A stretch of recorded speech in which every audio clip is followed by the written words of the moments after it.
Hello and welcome to Cosmic Commentary's Real Football, where we find the most interesting things in football so you don't have to.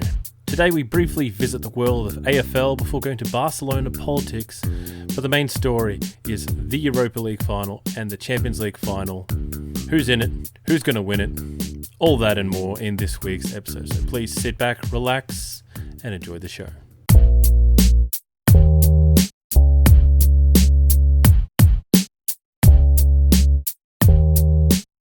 Good evening, Mr. Cosme.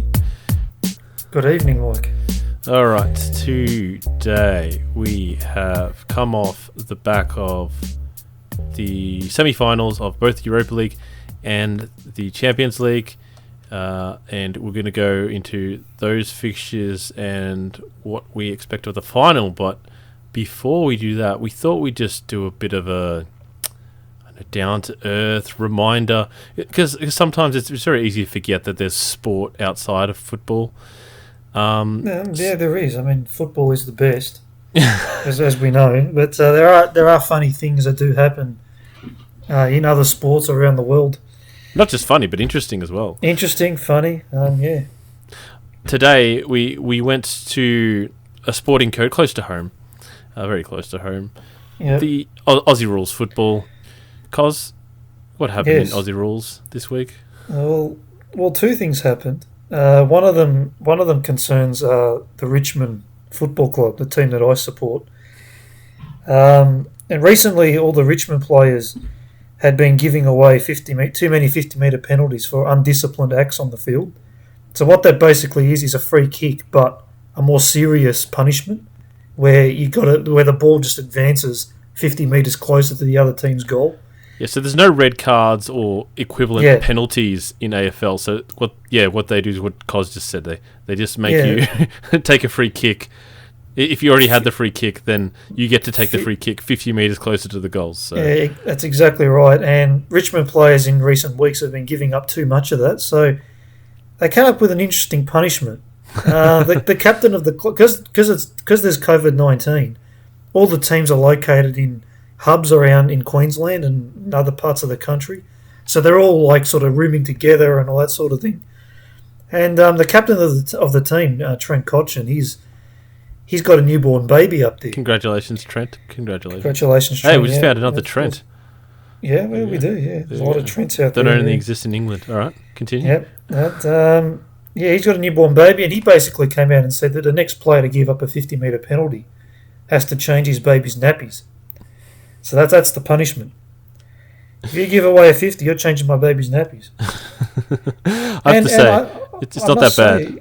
It's not bad, and I must say it worked. No one gave away a 50-metre penalty in the next game. So Trent, is that the most recent one against Gold Coast? That's the most recent one. So they won that game, so 50 so metres I would have been. I don't know if Trent's happy or sad about this, because no, he has to do it. Well, A, now that he has to do it, but B, if he was in a position where he couldn't do it, or and his wife somehow couldn't do it, no one would back him in and do it. Like, no one would have his back. Commitment. That's commitment. Yeah, it's commitment. So, that's it. So, Trent... but it seems to work, which is good. But moving on to the other problem. To your least favourite team. No longer your least favourite. Not anymore. There's another one that's least favourite team. Ex-least favourite, yeah, the Sydney Swans. Now, this is an interesting story. One of their players... Also COVID-related. Yeah, also COVID-related. One of their players, and his name's Elijah Taylor, he's been banned for the rest of the season because of a COVID breach. Now, Sydney have just gone to Perth to play games in Perth, and before you start going out in the public or whatever, you've got to quarantine yourself for 2 weeks. So the Sydney team were about, halfway in, 10 days into the 14 days. So it's almost there. It's like two-thirds of the way through. Yeah, but you can see the light at the end of the tunnel. You can see the light, but one person didn't want to wait. And this player's girlfriend, Elijah Taylor, who had already completed her quarantine, was so determined to get to him that she crossed a golf course and jumped 2 fences to reach him. Oh my goodness! So she could not wait anymore. He got banned for the rest of the season. He got banned for the rest of the season because, and it's probably fair because they both knew what they were doing. Yeah. Like he knew about it. They both knew what they were doing.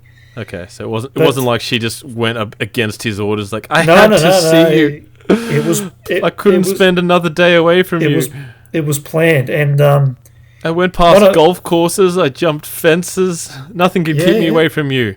The extra. Well, sometimes it happens. At 4 days, you can't wait another 4 days. But one of my best mates, he had this comment to say that in these hubs, footy players are getting horny. They can't be trusted with their partners and breaking the rules. To be honest, the AFL stuffed up by not employing a body rub masseuse for the hubs. This sort of stuff was always going to happen. Now, he could be onto something. Like, it might be tough for the players, especially the single ones. If I was a betting man, this could be tough. And I am, I would bet that he's not onto something. And that is a horrible, horrible idea. But, he's the only one that I know that thinks of these issues. I mean, it could be true. Some players could be struggling. I do think that there's definitely going to be some hormonal, imbalances going on there. There's going to be people that are, just going through all kinds of just horrible torture within. But I'm not sure a body rub masseuse would solve that problem. So that said, there's all kinds of issues that these players have to deal with. But well, to be fair, I'm not sure either. Maybe he was meaning in sort of body rub masseuses with benefits. I don't know.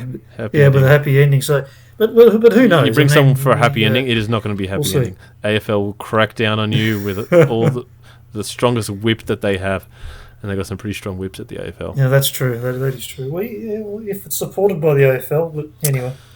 They're not going to support. No, definitely. Anyway, I think that's enough for the sporting around the grounds. Around the sports. I don't have anything else. That's true. And just before we get into the Europa League and the Champions League, I was going to say but really this was all cause. Jotted down some transfers of note. Now, John Obi Mikel, former of Chelsea fame, and where else has he been? I lose track because once they leave the EPL, I can sometimes. Well, I don't know where he's been, but he was just at Trabzonspor, which is Turkey, and he's now come to join Stoke. So who are in the Championship, by the way, just for those who aren't aware. Who are in the Championship, so he's I don't know, he's probably seeing out his career, but I thought I'd jot it down. Chelsea but can he do it on a cold and rainy night at Stoke? Well, he's going to have to. He's playing for him. Right. The other one from... we'll go through the England one first before we go into the fun one. Willian... Yeah. Actually, we'll go the smaller one first. Joe Hart has gone to Tottenham from Burnley, so I believe he's going to be the backup there. You'd think so. I mean, Lloris is a pretty solid keeper. As long as he doesn't dislocate his elbow or whatever he did against Brighton. Oh, that was a horrific injury. But he also provides Tottenham with their only EPL winners' medal holder. That was a long sentence. Well, he'll be good for advice in the locker room. I'll say that. I mean, he will have some sort of knowledge from the City days. Yeah, he'll know both what to do and what not to do. So he'll be great at giving them some really important experience there that Tottenham would need to hopefully maybe get them something. Get them something. They got to win something, please. Just even a League Cup, like just anything. Although Man City have a bit of a stranglehold on that competition at the moment, but maybe someone can knock it off them. Mourinho, if anyone can do it, Mourinho can do it. Willian from Chelsea to Arsenal. That's the biggest one in the Premier League on a free. So he's. Yeah, look, you'd have to say it's a good deal. I mean, he's still got a few good years left in him, and he's a pretty good player. For free, it's not bad. One thing I'll say, people say, "Oh, he'll bring some great experience to the Arsenal side." Look, when you're looking for experience, you're looking for leaders. And Willian doesn't strike me as a leader. He strikes me as a guy who just comes in and plays. I mean, not to stereotype. We don't know him personally. Oh, we don't know him personally, but you can see him on the pitch, right? You don't see him barking out orders. You don't see him sort of like telling people where to go and everything like that. You just see him sort of come on. It's one of those, what's his name? Hernandez, Chicharito, when he came for Manchester United, he wasn't like a guy that would come on and then like organise the strikers or like get people into position or anything like that. I mean, most strikers aren't like that, but he's just excited to come on, give some energy. So I just don't know if it really gives experience, but no, I'd agree with that. I personally haven't seen Willian do any of that sort of thing. But he is a good player at least, and he's still got his pace. So that's what I'll say. That's a exactly bit of movement. He'll dribble at people. So another option for Arsenal up front. Now, David Silva from Man City legend. They're making a statue of him, which the one who passes and doesn't shoot. Yeah, he's. Remember that highlight a couple of his seasons ago or something? He was right in front of goal and he tried to get the assist and it just went horribly wrong. As long as he doesn't pass to Raheem Sterling. But just on the statues, actually, was it Paul Ince? Yeah, Paul Ince. So oh god, I get confused about So he was a Liverpool player, I'm pretty sure. Paul Who are Ince. we talking about? He was recently on Paul Ince, a talk show, and talking about because Man City are making a statue of David Silva and one more. I believe it may have been Vincent Kompany. I'm not sure. Correct me if I'm wrong. Oh right, it could be Vincent. But and Ince was saying, I think that's a bit much. Making a statue for those players. You don't see statues of Dennis Bergkamp and Thierry Henry at Arsenal, and funnily enough, they actually do have statues of both Dennis Bergkamp and Thierry Henry at Arsenal. The fans were all over it on Twitter, like immediately, just like as he's saying it, just Look. I mean, he was trying to make a point, but he obviously just hasn't been to Arsenal. He hasn't ever had bothered to look at any pictures. But. Maybe he was meant to say something like, I could get myself into trouble here because I actually haven't looked at Old Trafford. But does David Beckham have a statue, or Wayne Rooney, or David Beckham doesn't have a statue, or Ryan Giggs, he might. Or Ryan Giggs, Paul Scholes? They should all have statues. I get his. There should be a lot of statues at Manchester United. It's a big stadium, so they could fit a few. I get his point. But he just used the wrong exactly wrong examples. They should have like just the class of '92, like a statue with just the class of '92 all together at Old Trafford.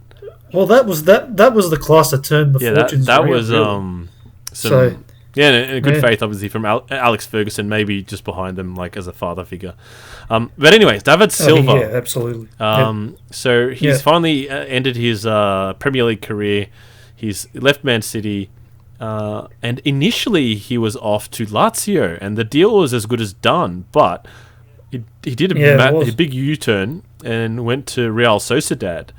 Now, normally, it's just the player decided to go to Sociedad, and so be it. And there's lots of these last-minute things that happen. But in this case, apparently, David Silva was basically all that was left was him to sign the dotted line, and. He was saying he's coming. He's. I'm on my way, boys. I'm on my way. And then suddenly David Silva signs for Real Sociedad. He's gone to Real Sociedad. Well, he wanted to go back to Spain, I guess, and who can blame him? It's his home country. But he didn't notify Lazio that he was also looking to go to Spain. Apparently, he said that he would only play for Valencia if he was going to go to Spain, but.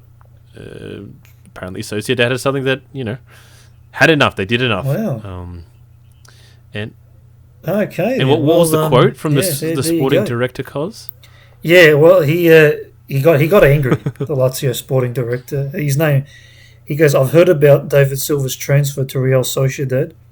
I have huge respect for the player, but not for the man." You're not happy. Not happy. But that's the Italian way. They're just brutal in their assessments. I respect you as a player, but you as a man, no. All right. I think it's time. An expletive was appropriate then, but for the sake of the show, I just won't do it. And I think that's enough to move us into. We'll start with the Europa League this time. We've always gotten ahead of ourselves, got excited, and I thought we thought we'd leave. Yeah, the best for normally last, that's the intention, but we just get too excited and we start talking about the Champions League. Yeah, because it was the most recent. But the Europa League. So Sevilla played Manchester United, and Sevilla won. Yeah, they did.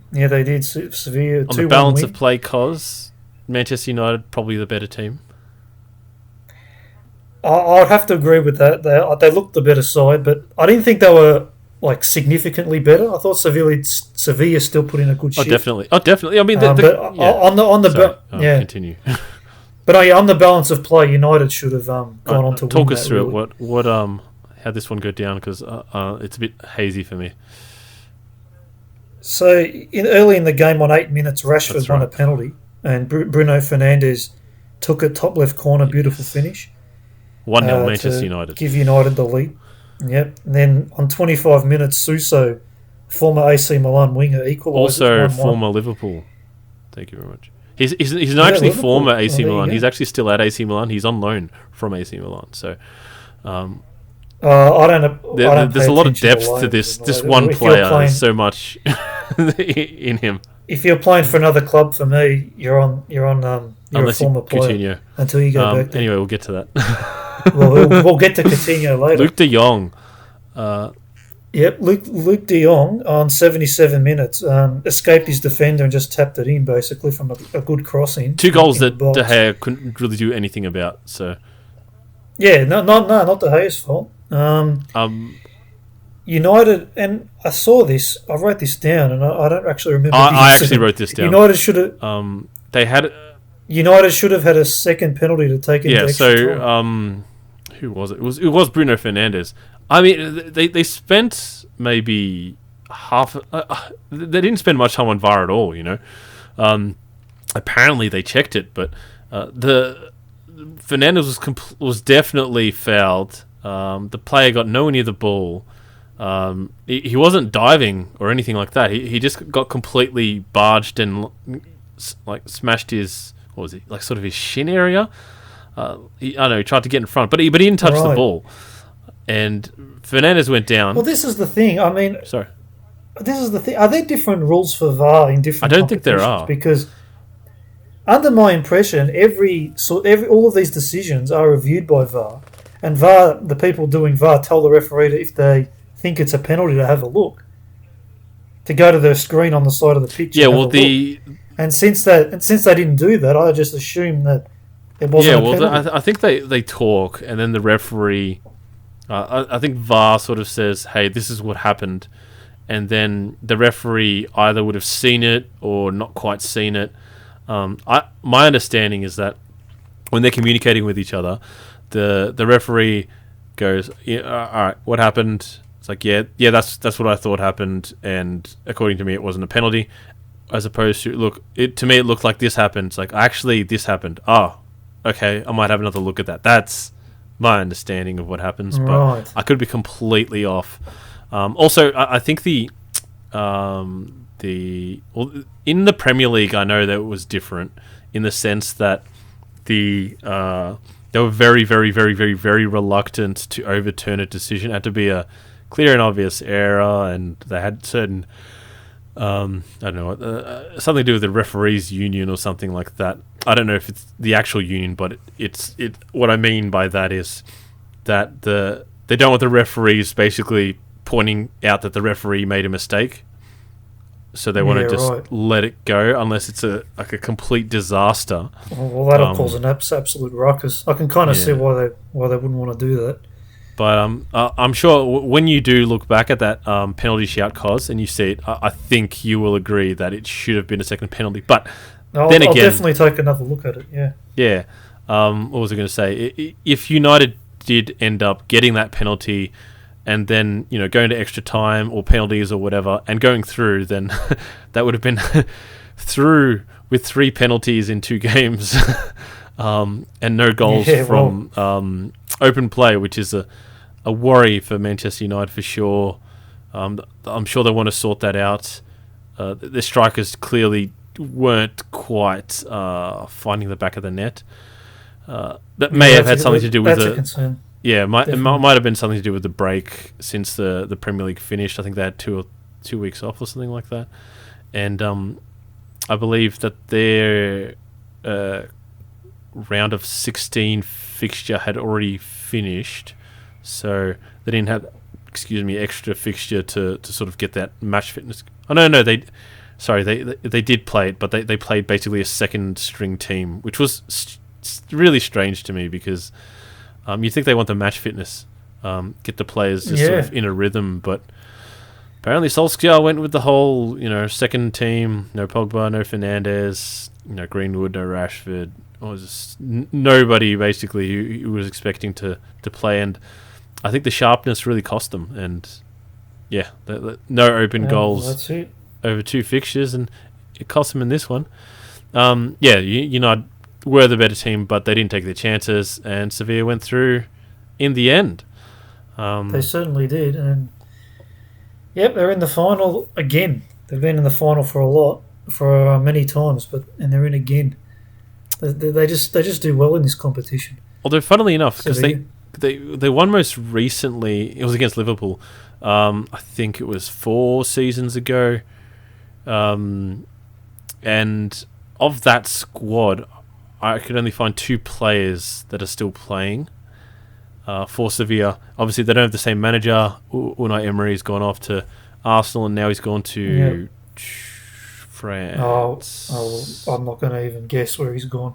He went to France. I just can't remember which team he went to, but big club in France. So, but he's not at Sevilla. That's the point. So they don't really have any of that. They got a couple players that have experience from those finals, where they won 3 in a row. But nothing too big, and their opponents will be Inter Milan, who dispatched Shakhtar Donetsk 5-0. They did. They were quite comfortable all the way through there. Yeah, well, clinical. They were absolutely clinical. They got they got an early goal. They were hungry. They got an early goal, and then that just set them up for the rest of the game. 18 minutes. Not as early as Manchester United, but still relatively. Not as early, but 18 minutes in. But it was a funny game because Shakhtar actually had 60% of possession, but they only created, from what I saw, one really good chance early in the second half. But other than that, Inter just pretty much controlling the game. Well, it's worth noting, though, that the second goal didn't come until the 63rd minute. So it's not like it was a foregone conclusion, but they... sorry, continue. They just... that was they were fine. In control. After that second one went in, the goals just flew in. So it started with Lautaro Martinez on 18 minutes. The keeper missed a clearance. He just did a shocking clearance. Barella picked it off, ran to the wing. It's still a lot of work to get the goal. It was a nice. And Barella had a very good game as well. But he whipped in a cross and Martinez headed it home. Then D'Ambrosio, the Inter veteran, I would say, because he's been there for a while, he headed home from a corner to make it 2-0. And then after that, it was just a Lukaku and Martinez show. A couple goals and an assist each. They both assisted each other. They did. With D'Ambrosio, the 5th goal, or the second goal rather, but the goal that they didn't score. So and then Lukaku scored in the 82nd minute, the 5th goal of the game, just running from pretty much halfway and just finishing nicely in the corner. So, and how many games in a row is that for Lukaku now? I think he's. I don't know how much goals, but he has been scoring a lot of goals. He's been in very good form. He's got at least 10 in the Europa League this season. So 10 in the Europa League, but I think it's 25 or 26 goals for the season in all competitions. So pretty good for coming to a new club, I would say. And I believe that 25 is just in the league. So, that's right. Yeah, it's in the league. So there's more. So he scored at least 30 odd goals this season. Yeah. So he's red hot form, and like you said, that last goal was just he kind of made it himself, didn't he? Yeah, well, he's the thing is the guy is powerful. He's big. He's quick, but he's got speed as well. He's quick and he's strong, and once he gets ahead of you, good luck. Good luck when he. I saw this video recently with Lukaku.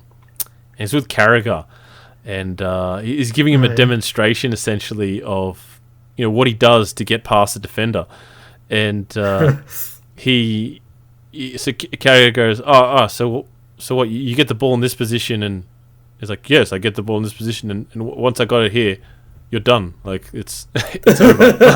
it's finished. He basically just uses his arms to push the defender away, give himself distance, and then just cuts, in, and he's got a free shot at goal. He's got the whole goal to aim at basically, and they did demonstration. And Carragher's like, all right, I'm going to try and stop you from scoring. He knows exactly what he's going to do.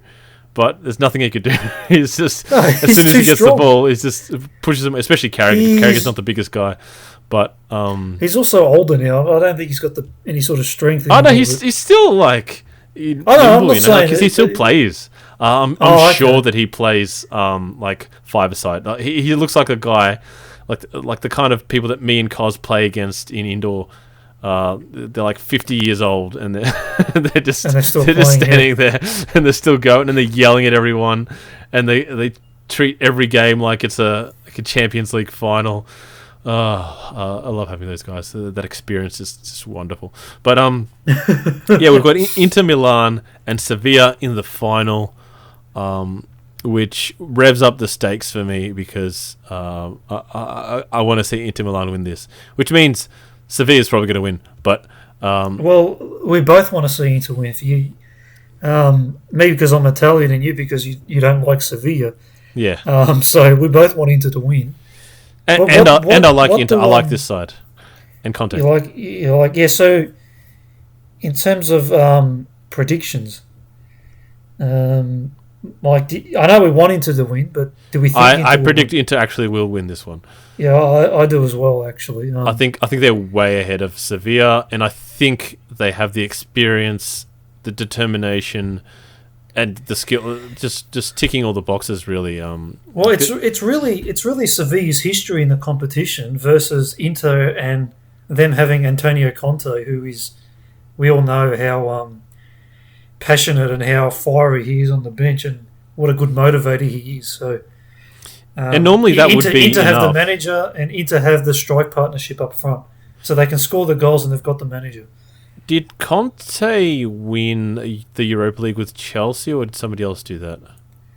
No, Benitez that was Sarri that won the Europa League with Chelsea, I believe. Did he also win it with them? Oh yeah, against Arsenal. Yeah. Benitez won it with Chelsea against. I can't remember who it was. Doesn't really matter. That's funny how Chelsea have had so much success in that competition, and so have Manchester United. It sort of shows what those clubs are at the moment. But what was I going to say? I think Inter's just got it. Got what it takes. I mean, you look at the road they took to get there. Obviously, Inter Milan fell down from the Champions League, so they started off in a group with some second-rate Spanish team, Barcelona, and Borussia Dortmund. Pre-Haaland Dortmund, I have to say. True. Slavia Prague, who I don't think won a single game in that group. They finished third.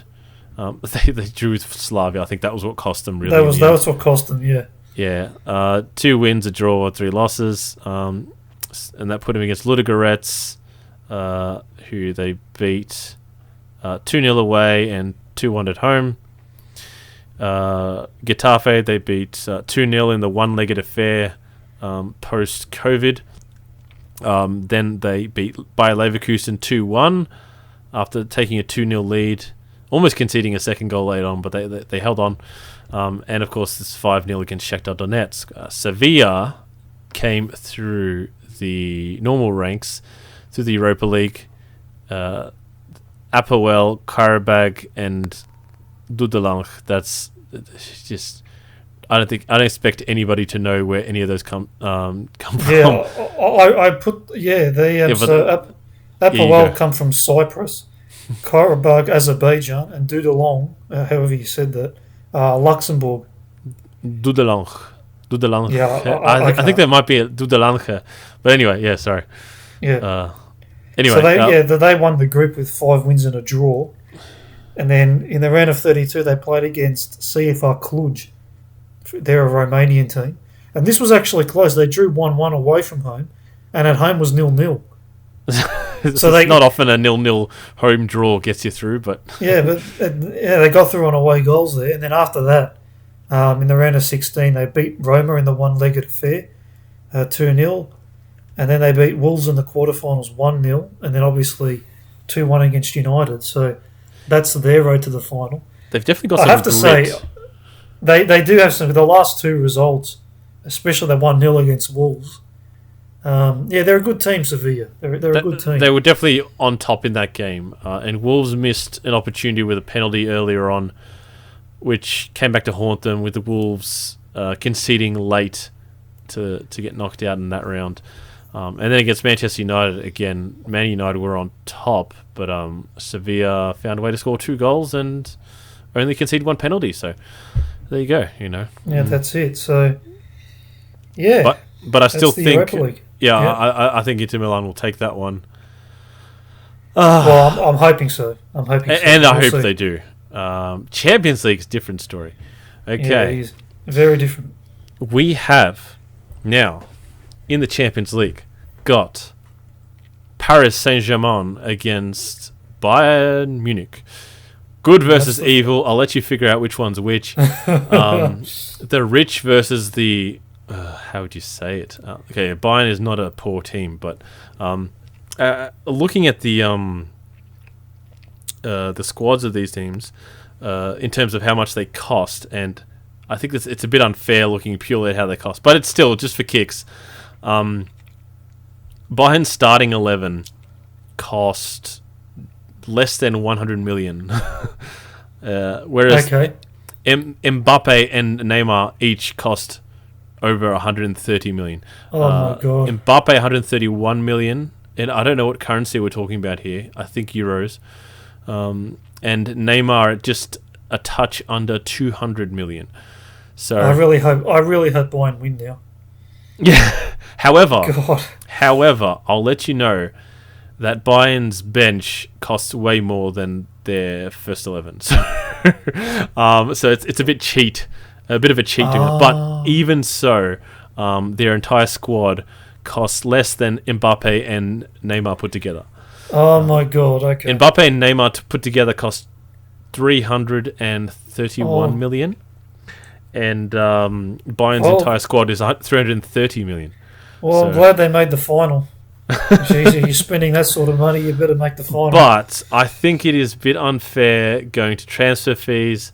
It's all in context. I mean, sure, they spent a lot of money, right? But we all know that money is not the value of a player, right? Lewandowski got signed on a free. Manuel Neuer was the most expensive signing of the first 11, by the way, 27 million. But on the bench, they've got their record signing, 75 million, Rodriguez. So Bayern Munich are no angels themselves. However, they've definitely been more astute with their money, especially with the manager coming through after Niko Kovac got sacked in November after a poor run of results. Won his first 2 games 4-0, lost the next 2 2-1, and then won every single game in the league except for one, which he drew 0-0 with RB Leipzig. So they're in hot form. Bayern Munich. They are. They're with a reshuffling of the players and not having all these expensive players being used. And funnily enough, another cheap signing they have, Coutinho, who cost Barcelona, 135 million or something? Something stupid price. Well, Liverpool just coaxed them into. Brilliant. Now, I do want to spend a bit on. I can only imagine how much laughing happened in the Liverpool rooms. Oh, they're not done laughing yet because if Bayern win, then they'll be laughing further because like we said, 4.5 million. I think that was pounds though, so I think in euros it's closer to sort of 9 million pounds. I mean, 9 million euros. That Barcelona will have to pay Liverpool for the honour of having their player win a Champions League with a different club. So, talking about bad management. Look, I don't feel sorry for Barcelona. They've got the money and they can get it done. It doesn't end there. Okay, so before we go into this Champions League final, a moment on Barcelona. So the way the club is run, it's like a small country. They have presidential elections. they have really? It's the presidential elections. Okay. So who currently votes? Can I vote? No, you cannot vote. Oh, cannot vote. Okay. I mean, you can vote, but it won't be counted. Bartomeu is the current president, right? So he took over from Messi. Oh no, not from Messi.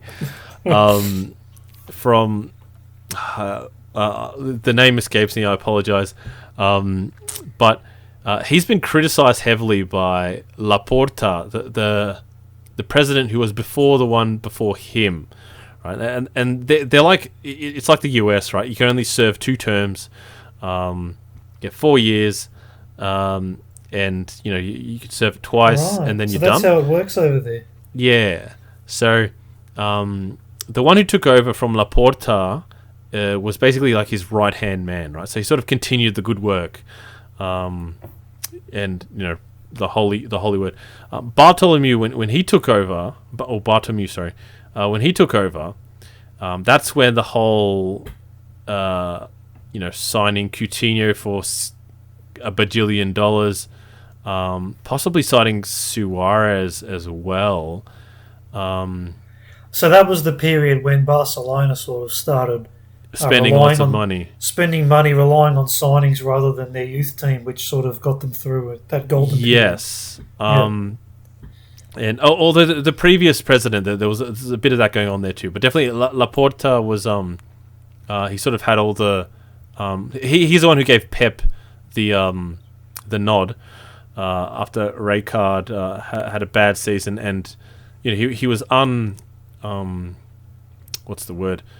He hadn't been tested before. He'd only coached the B team one season, got them promoted from I think the 4th division to the 3rd division, but otherwise had no experience, and they started quite badly, but then ended up having the best season in the history, winning a treble. They won the league, they won the Champions League, they won the cup. So they just dominated, and then they continued to dominate for the next 3 or 4 seasons under Pep Guardiola, until his last season. And Laporta has just been very... he's always been very critical of Bartomeu, the current president. The current president, he's called for wholesale changes, and now this is a real just circus. So the current president is calling for wholesale changes. Yeah, wholesale changes. So they sacked obviously Setien. Does that include Messi? I mean, a wholesale change, you got to get rid of them all. That's just it. He sacked the manager, right? Or rather, the sporting director sacked the manager. And then he sacked the sporting director immediately after. Okay. So he got him to do that, and then sacked him. That's efficiency. It's not good to sack 2 people in the day, so you can sack 1. It's better, isn't it? When I say immediately after, I don't mean like the next, like an hour later. But I wouldn't be surprised if that was the case. But but basically, the last thing that the sporting director did was sack the manager, and then he was himself sacked.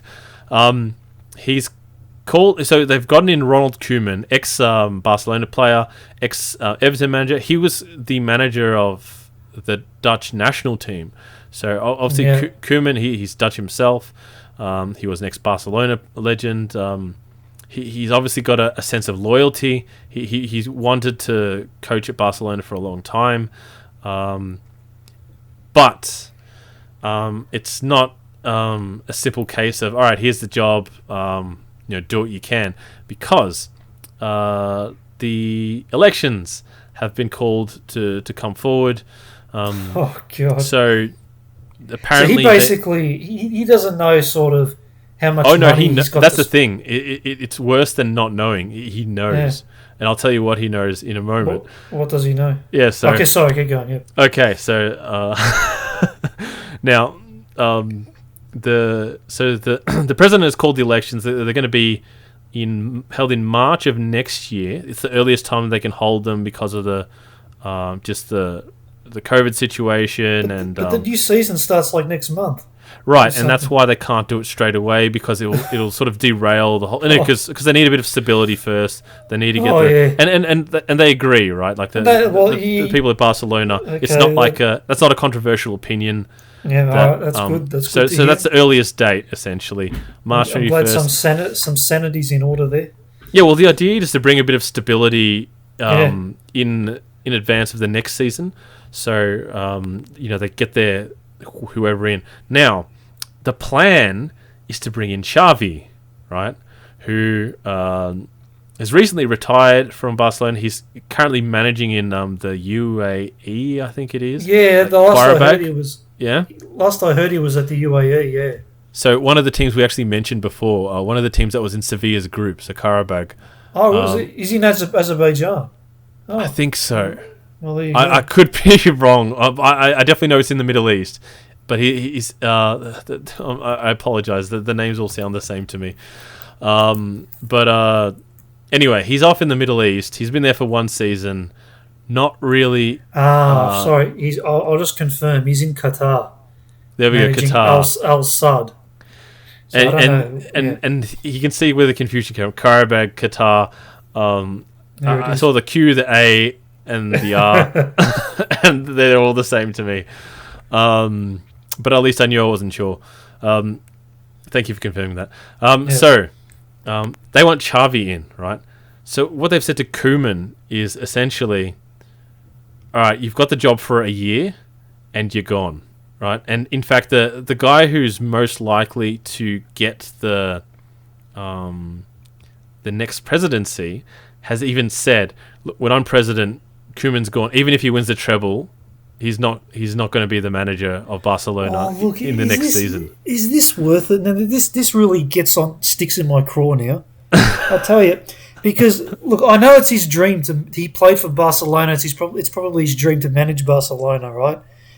But is it really worth it? You're going to go there for a year. They don't want you there. They just want you there for a year. They're just using you, mate. No, hang on. They're just using him. Imagine if you're a Dutch fan now. You've just thrown the whole Dutch team, the national team for the Euros. That hurts me too, being a fan of the Dutch and the progress they've made. It is an absolute disgrace.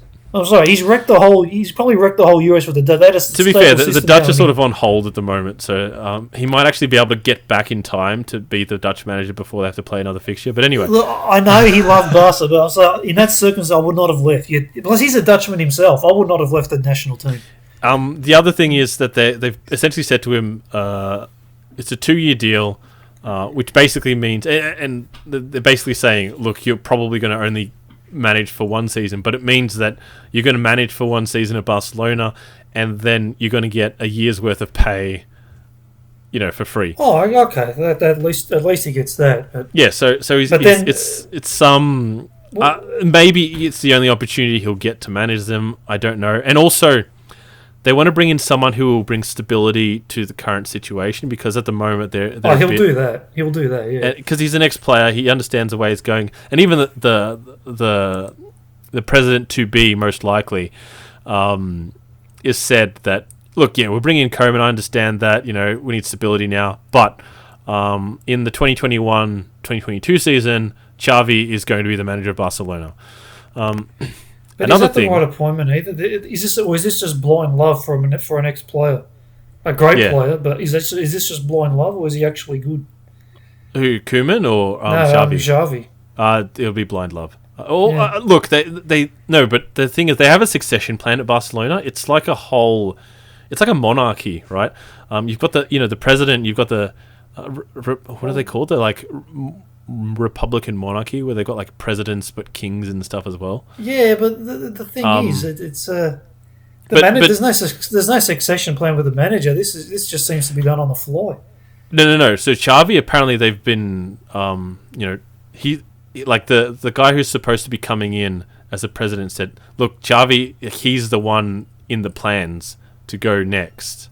Essentially, like this, because they had Pep Guardiola, they had Luis Enrique, also an ex-player. I can't remember who came in after Luis Enrique, but obviously at some point the wheels came off. Then they brought in which is Setien. It didn't work out. Yeah. And that was breaking from the plan, and the plan was that I believe that Xavi was meant to come through, but they didn't get to Xavi by the time they needed a manager. So Xavi wasn't ready, essentially. So Xavi's going to have another season off somewhere else, and then he's going to come to Barcelona. That's the plan. All right. So we'll see what happens. But this brings us all back to Coutinho. Now, Coutinho's future. Now, along with all these upheavals and things like that, they want to get rid of every player basically, except for Messi. Messi and Suarez? I believe. No. Suarez is not on the saving list. They want to keep Griezmann and Dembele as well. And there was one more. There was a Dutch player, the recent Dutch acquisition from Ajax. De Jong. Yeah, I get mixed up with De Jong and De Jong from Sevilla. Exactly. So it's just anyway. So yeah, they want to keep those because they want to sort of get a future direction thing though. I think it's stupid because I don't think Griezmann fits into the way they play at all. I don't think Dembele fits into the way they play at all. De Jong, I don't know enough about him. Obviously, Messi you want to keep, but Suarez is not happy, obviously. And he has every right to be because he is the third all-time scorer for Barcelona now. And the second in recent history because and they don't want him. Well, he may as well go to Serie A and use that Italian citizenship. That would be brilliant. I'd love to see him in Serie A. He would dominate. Because honestly, Lazio. He should be going take to David Serie A. Silva's spot. David Silva, for Lazio, yeah. Lazio, yeah. Actually, he could always go to Napoli. The way they play, he'll fit in there. Actually. Yeah, Lazio, and they are in the Champions League. Is Immobile? Immobile is a good striker, but I reckon they could play together. Oh, that would be interesting. Those two, so yeah, we'll see. And he can join ex Liverpool teammate Lucas Leiva as well if he's not out of contract by the time that happens. Yeah, no, but so Suarez isn't happy. Coutinho has he's sort of in the grey area of the chopping block.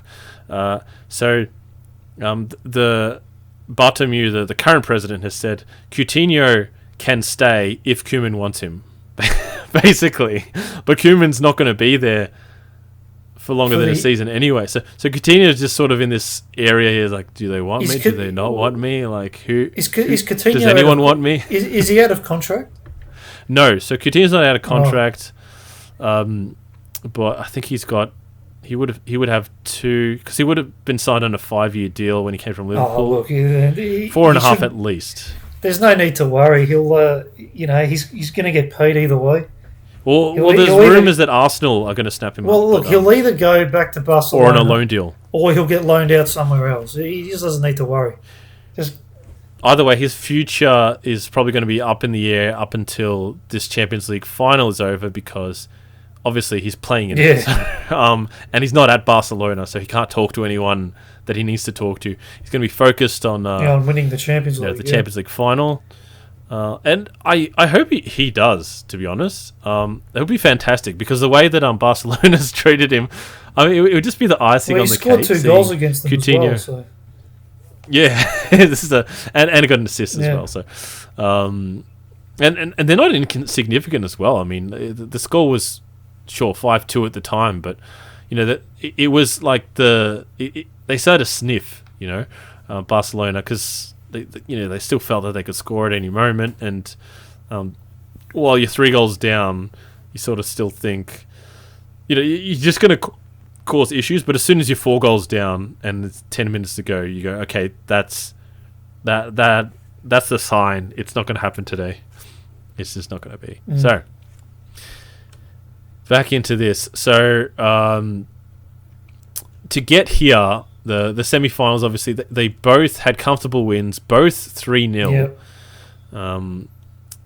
Paris was probably the more comfortable, to be honest, because Bayern was really tested by Lyon. Lyon did well. It looked comfortable, but in fact, Lyon should have taken the lead before Bayern scored. Lyon had some very good early chances, and they missed them.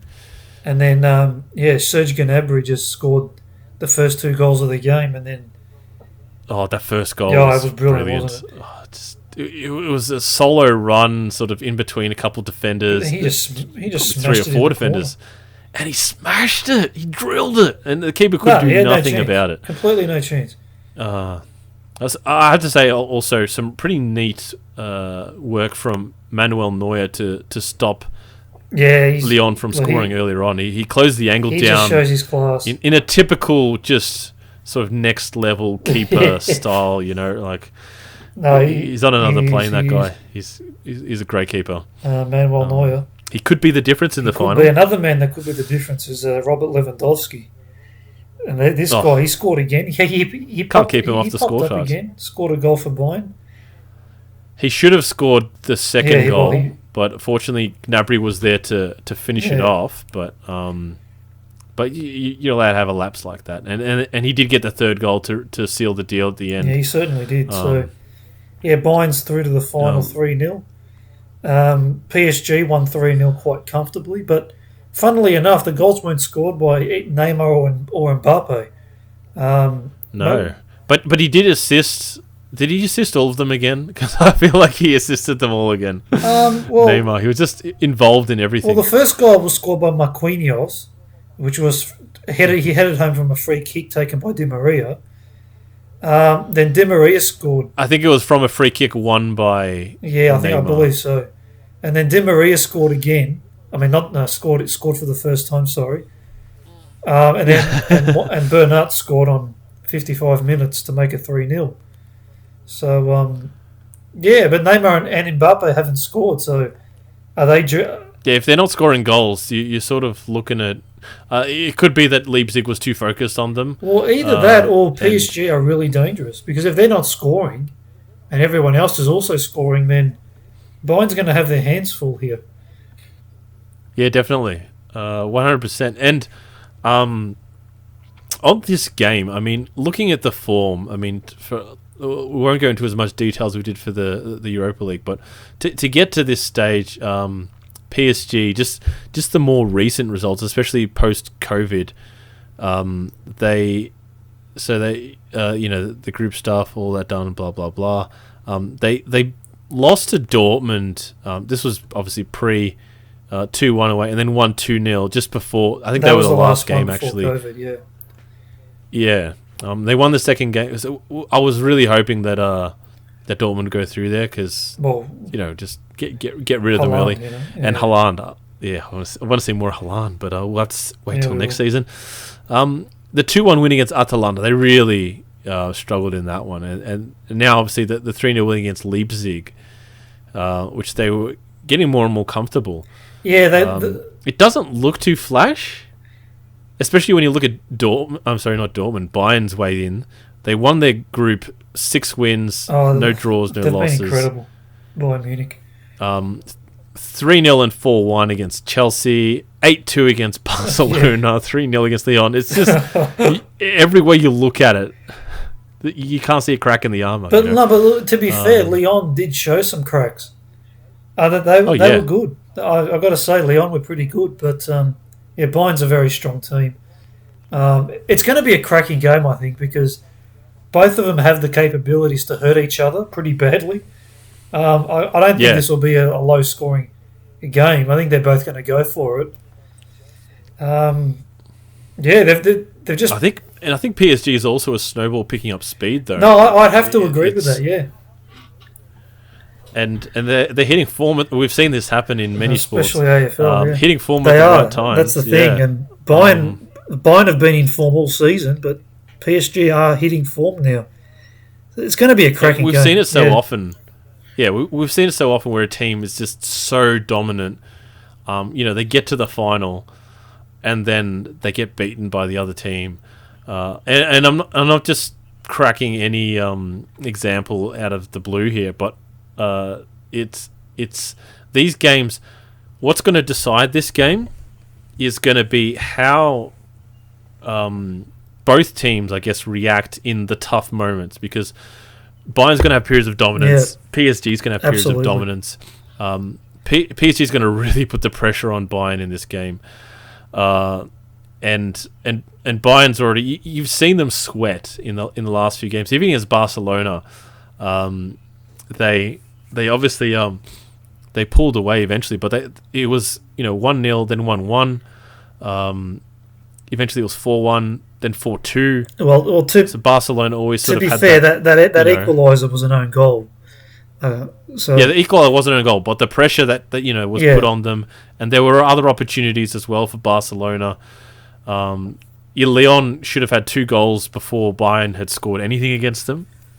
And obviously the game changes when you're chasing the game. Late on, they got the 3rd goal, but otherwise Leon was constantly. Yeah, you make a good point. If that was PSG playing today and not Leon, you'd imagine that PSG would have scored those goals that Leon created. So, but they need to score. That's the thing, and their front 2 or 3 need to be firing for them to win this game, because Bayern Munich will score goals. They will score goals. That's the thing, but I do believe PSG. Yeah, but look, I do believe PSG are going to score goals too. If they can't approach, both of them cannot approach this game thinking we're going to keep them out. It's not going to happen. It's pretty much who's going to score, take their chances, and win the game. Basically, they're both very strong. Yeah, attacking wise, they're both very strong. That's where the game's going to be won and lost, in my opinion. It would be really interesting to see if any team does go on the back foot, because both of them have gotten to this stage really just being the dominant team and being the one who really attacks. Although I guess even in that game against Atalanta, PSG was. Well, PSG were tested in that game. I've got to say they were tested. They went a goal down, and they had to score 2 last-minute goals to win. I can't believe that happened, but I still can't believe that happened. But they were tested. They passed the test and then they just got more comfortable after that. So they're hitting form now, I would have to say. Now, in this game, I believe that Bayern is the better team, and Bayern is the team I want to win. But I think PSG is going to win this. Much to my dismay. I know you're very, very. Well, look, I don't like. You're not looking at me, but I can feel your eyes burning holes. No, they're not actually. I can see where you're coming from. You regrettably agree. Well, look. I'm going to say I want Bayern to win, definitely. I don't like PSG. In the early days, they rated Syria all the time for their players. So I don't like PSG. But, earlier in the week, I would have said Bayern to win, definitely. Now, I'm not so sure. I'm kind of 50-50 on the fence. But just because you went for PSG, I'm going to go for Bayern. That's the only reason. I'm going all in on Bayern. Heart and mind, all in Bayern. Well, I happen to have a Bayern top, so I'll be wearing that for this game, and hoping that they can pull through. And one of the turning points for me, why I feel that Bayern, not the Bayern, but that the PSG will win this game was because of that game against Atalanta. Bayern Munich have not played a game where they've really had to struggle and come from behind. Yeah. I know that they can because they've done it in the German league. But this isn't the German league. PSG is a different beast. And that's the thing. You're absolutely right. They haven't been. If PSG take the early lead or get the first goal, the question will be raised. So, I'm actually thinking not so much PSG getting an early goal, rather Bayern not being able to score for a prolonged period of time, and maybe scoring one goal, but sitting on a 1-goal lead. Because there will be periods where PSG will be on top. That can definitely enter and crank up the pressure. You're right, because that can definitely enter their minds. Because Bayern, when they've got periods of dominance in their games, usually they just score the goals. They'll score maybe 2, 3, 4 goals during their dominant period. But if they've only scored one or they don't even score at all, that can definitely play on their minds. It's like, this isn't how it's supposed to go. We should have scored 2 or 3 goals. Like we should be further ahead already. Why haven't we winning by more goals? They do have a lot of experience in that team, though. They do. And they'll be hungry. They're very focused. They're very hungry. That's the thing that can get them across the line. Actually, what was that quote you sent me? The Bayern Munich president or CEO went in the rooms after the game, expecting to see them. Yeah, that they're calm. Yeah, expecting to see them all celebrating, and they were just stoic. They were just they were calm, collected, just whatever. This was after the win against Barcelona, and they were just calm, collected. Just they looked like a team on a mission, basically. Can you imagine that? You've just dismantled one of the the favourites for the competition. One of the best teams. I mean, you and I know they're not the best. Well, they've been the strongest team for the past decade. So 8-2 in a single leg. That's pretty cool. And they're just it's like drinking water. Gatorade, whatever it is they got, and they get their electrolytes going. And the thing is, I just haven't seen Bayern do what they're probably going to need to get out of that situation. And that's not to say that they can't do it. It's just that I haven't seen it. Right. And the bonus is, if Bayern win, I'm happy anyway. So I cannot handle the disappointment of expecting Bayern to win and seeing PSG lift a trophy. It's just too much for me to bear. Well, I'm going all in, so we'll see what happens. But I acknowledge PSG can win this game. But anyway, it's going to be a cracking game. They're both very good teams. It's going to be a fantastic game, and the stakes are up now. It's good versus evil. I'm in now. I wasn't excited before, but now I am. I really want Bayern to win this one, and the fact that there's a genuine opportunity for PSG. PSG look like they're capable. Yeah, look, this is their first final as well, so they're going for their first trophy. So there's that element as well. I mean, Neymar's won a Champions League, I believe. Neymar has won. The club itself haven't won. So yes, the club hasn't won. No, yes, of course. So I think that. They haven't even. This group of players hasn't even made it past the quarterfinals before. So pretty much, yeah. Not pretty much. They 100% have not except made for the finals, the quarterfinals. So they might be having a bit of a nosebleed already. No, I think they're pretty excited. But Bayern also haven't made it to the final since they won the Champions League in 2013. Yeah. So when they make it, I think I don't know. No, they're 50-50. Oh, so they're the second best bottlers after Juventus. They're due for a loss. Yeah. I think they've made a similar amount of finals to Juventus. This is not good. This is not good. Yeah. We're done talking about that. Move on. All right, so I hope Bayern wins, but I think PSG will do it. Just saving my soul for that. Inter Milan to win the Europa League. Cos says Inter Milan Bayern to win. Inter and Bayern. Both the teams that he wants to win. So happy days for Cos. I'm going all in on both. I'm probably going to be wrong on both, but I'm going all in on both. It's funny how there's less stakes for you. Like Bayern Munich have Robert Lewandowski, who's Poland's captain, their best player. So I should have more of a connection to Bayern Munich. And of course, Inter Milan has got the Italian connection for Cos. Yet I feel I'm more invested in the Europa League final for Inter to win. And Cos is more invested for Bayern to win. Not because he wants Bayern to win, because he wants PSG to lose, and I want Sevilla to lose. I want PSG to lose more than I want Inter to win. But that's where I'm at right now. and I'm the other way. I want Sevilla to lose more than I want PSG to lose. All right, so that's a wrap for the European things. One last thing to mention: just hours ago, just a couple of hours ago, the Premier League released the fixtures. That's correct. The first, not just the first game, the whole season got released. But yes, we thought we'd just mention the first week because it's pretty exciting when the new fixtures come out.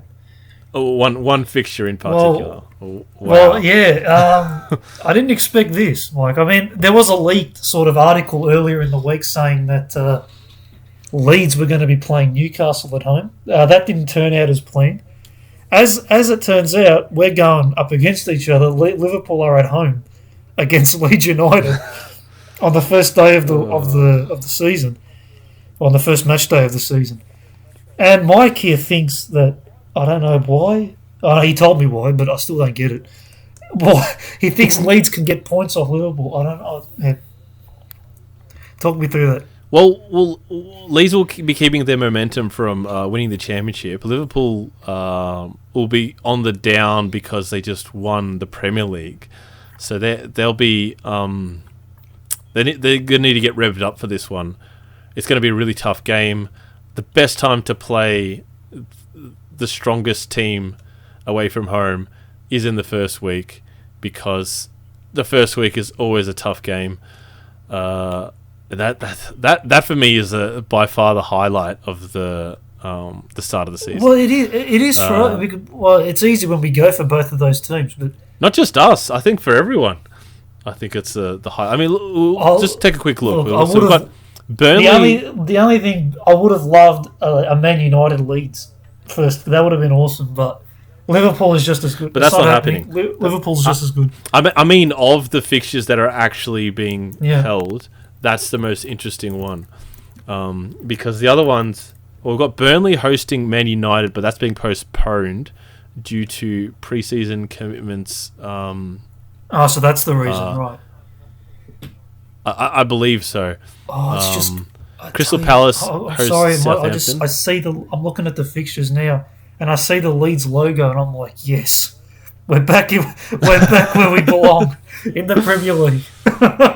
It's so good seeing them there. Crystal Palace host Southampton. Fulham host Arsenal in their return to the Premier League with a London derby. Liverpool Leeds, of course. Manchester City play Aston Villa. That's been postponed as well. That's been postponed too. I'm not sure if that's on account of Aston Villa or Manchester City, but I assume Manchester City is locked up in a competition as well. Tottenham host Everton, so that has some interest. A little bit, that one.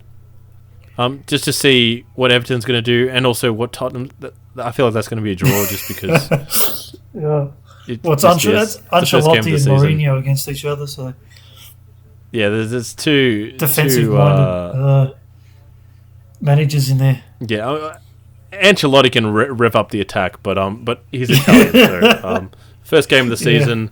Let's get the first point on the board. And it's away from home too, so he knows how to play it. He's a Champions League manager. West Brom return with playing host to Leicester. West Ham host Newcastle. Chelsea travel to Brighton in their first game of the season, and Sheffield United host Wolves in what was sort of that's going to be a new European sort of thing. We'll see if Sheffield can bring that. I predict form they had. a 0-0 for that game. I predict Wolves to win, probably relatively comfortably with a 1 or 2-0, because Sheffield United do not have Henderson anymore. Yes, so their keeper's gone. That's a shame. He wasn't the only reason, but I think that'll hurt them enough for Wolves to get the result, if Wolves are up to scratch, of course. The 0-0 is definitely on, though, cause definitely on. But yeah, that's the first round of fixtures. We'll go into the other fixtures and the season stuff either next week or the week after.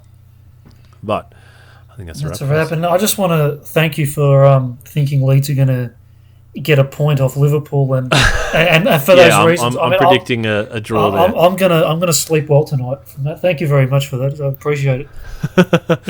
Hopefully the European results can come our way as well. Yeah. So we'll have to sleep well on that. Make sure you got an Inter top, right? Oh no, I don't have an Inter jersey, but I do have a scarf. I have a scarf. Atalanta. Well, no, scarf. I don't, Scarf. I don't you can wear have. that. Oh no, I think I lost my Inter scarf. Damn it. Anyway, I don't. In Italy? Yeah, I think I did. Didn't you buy it for protective? Yes, I did. Yeah. No, I bought it for protective. You bought it so you wouldn't get no, because at the game, and... I went to Inter and Juventus at the San Siro in Milan, and I was. And you got to pretend that you're an Inter fan. The only reason was because I was sitting with the Inter ultras. Of course, I was sitting with the ultras. No, the ultras were the level below, and then the level above them were like the second level ultra crazy. So I was still with crazy people. I had the second string. I had flares in front of me, like 2 rows down or 3. There were whole row of flares just going. I couldn't see anything. It was nuts. So I'm like, no, I can't be neutral here. I have to show that I'm an Inter fan for my own safety. It's a shame we didn't have this story earlier on. We could have gone into further detail. Yeah. Hopefully Inter wins and we can go into more detail on the adventure with the Inter Ultras and the second string Ultras. Yeah. All right. Thanks, Cos, No for problem. No problem. And for those of you who aren't aware, we run this podcast. If you're watching this on YouTube, we're also available on Podbean and Spotify. And for those who are listening on Podbean or Spotify, we also have a YouTube channel where we have videos. And we recently did a video on which team we should follow. We have a bunch of them. More's coming. More videos are coming, but Liverpool. since we're in lockdown, we can't shoot at the moment. But we'll be getting back into it as soon as we can. So definitely look forward to those. They're good fun. And any support for the channel. And also, the YouTube channel is a great place to comment, so please feel free to send some comments our way down there. We love to chat. Yeah, we do. So, thank you for listening, and we will speak to you after the finals. Yes, we will. Talk to you then.